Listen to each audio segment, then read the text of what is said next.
کہتے ہیں میں تہجد کی نماز ذرا لمبی پڑھنا چاہتا ہوں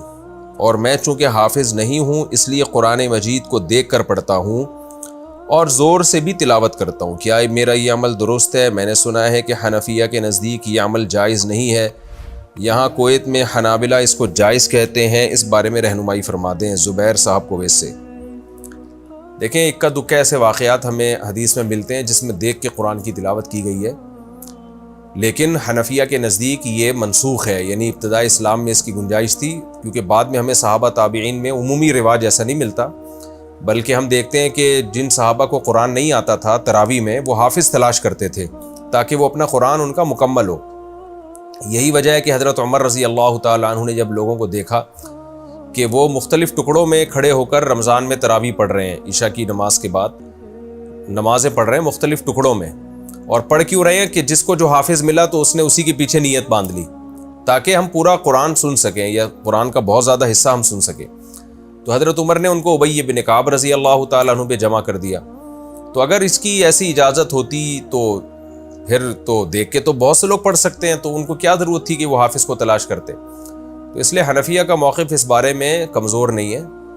اور وہ یہی موقف ہے کہ دیکھ کے تلاوت نماز میں جائز نہیں ہے۔ تو ایسے اکا دکا جو واقعات ملتے ہیں اس سے اصول اور کلیات کا استنباط نہیں ہو سکتا، اس کے مقابلے میں جو ہمیں عمومی عمل جو اسلاف کا نظر آتا ہے، جو عمومی عمل جو صدیوں سے چلا آ رہا ہے، وہ یہی ہے کہ جو حافظ ہے وہ اقتدا کرے،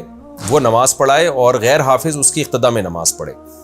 تو اب آپ اگر حافظ نہیں ہیں تو آپ یا تو قرآن حفظ کر لیں،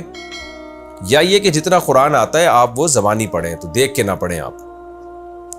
اور رہا مسئلہ کہ حنابلہ اس کو جائز کہتے ہیں، تو دیکھیں چاروں فقہا برحق ہیں، لیکن فالو ایک کو کرنا چاہیے، اسی میں انتظامی معاملہ ہے یہ، کیونکہ اگر آج وہاں کل وہاں، تو یہ دین کے ساتھ ایک مذاق بن جاتا ہے۔ اس پہ میں کئی بار اس کے سائیڈ ایفیکٹ بتا چکا ہوں، اور میں کیا بتا رہا ہوں، ہمیشہ سے علماء اس کے نقصانات بتاتے چلے آئے کہ انسان جب ایک مکتبہ فکر کو فالو کرتا ہے اور وہ بھی قرآن و سنت ہی سے ثابت شدہ ہے، تو پھر اسی کو فالو کرے وہ۔ بینک میں انویسٹمنٹ کر کے ماہانہ پروفٹ لینا، اس کی مثال میں دے رہا ہوں کہ جیسے آپ حنابلہ کے مسلک کو اگر فالو کرتے ہیں نا اس میں کہ جی میں فقہ حنبلی کو فالو کرتا ہوں، تو فقہ حنبلی میں پھر امام احمد بن حنبل کی جو رائے ہے، جو مضبوط ان کے جو فقہ حنبلی میں ایک مضبوط رائے سمجھی جاتی ہے، وہ یہ کہ ایک نماز کا جان کر چھوڑ دینے والا پھر کافر بھی ہو جاتا ہے، نکاح بھی اس کو دوبارہ کرنا پڑے گا، تو وہاں پھر آپ حنفی ہو جائیں گے، تو یہ پھر مذاق بن جاتا ہے دین۔ تو ایک فقہ کو فالو کیا تو اس کے تمام مسائل کے ساتھ پھر اسی کو فالو کرنا چاہیے۔